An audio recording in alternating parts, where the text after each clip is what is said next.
ഗൗരീച്ചി, ഇപ്പൊ മുരളേട്ടന്റെ phone switch off ആണല്ലോ. പിന്നെ ചേച്ചി വിളിച്ചിരുന്നോ? ഇല്ലെന്നേ. ഇനിയിപ്പോ ഫോൺ ചാർജ് തീർന്ന് സ്വിച്ച് ഓഫ് ആയി പോയതാണോ? എന്നാലും ആരുടെങ്കിലും ഫോണിൽ നിന്ന് വിളിക്കാൻ പാടില്ലേ? അത് നേരാ. എന്നാലും ഇന്നേ വരെ ഇങ്ങനെ വിളിക്കാതിരുന്നിട്ടില്ല. അതോ ഞാനും ആലോചിക്കുന്നു. പ്രത്യേകിച്ച് എങ്ങോട്ടെങ്കിലും പോവെന്ന് പറഞ്ഞിരുന്നോ? ഇല്ലെന്നേ. അത്യാവശ്യമായിട്ട് എവിടെ പോവാണെന്ന് മാത്രമേ പറഞ്ഞുള്ളൂ. ആ, നന്ദേട്ടനൊന്ന് വിളിച്ചു നോക്കിയാലോ? ആ.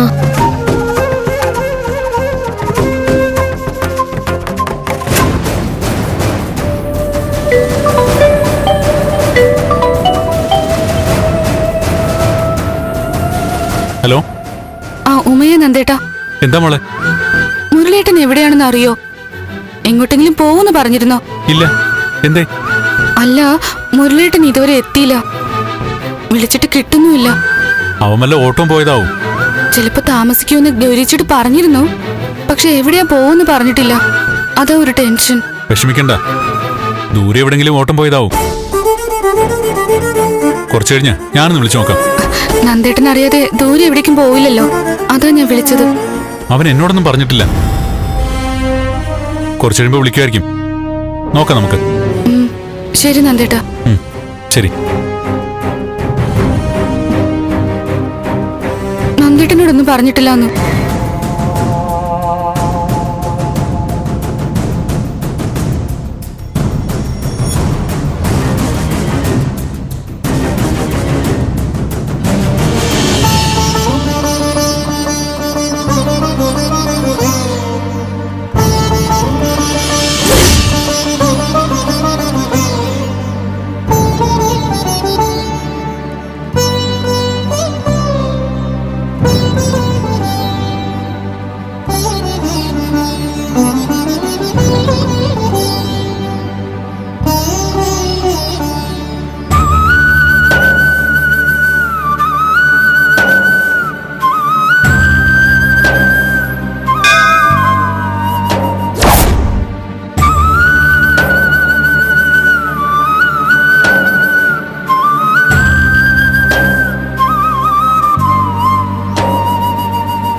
എടാ, മീര അടുത്ത പരാതിയായിട്ട് വന്നിട്ടുണ്ട്.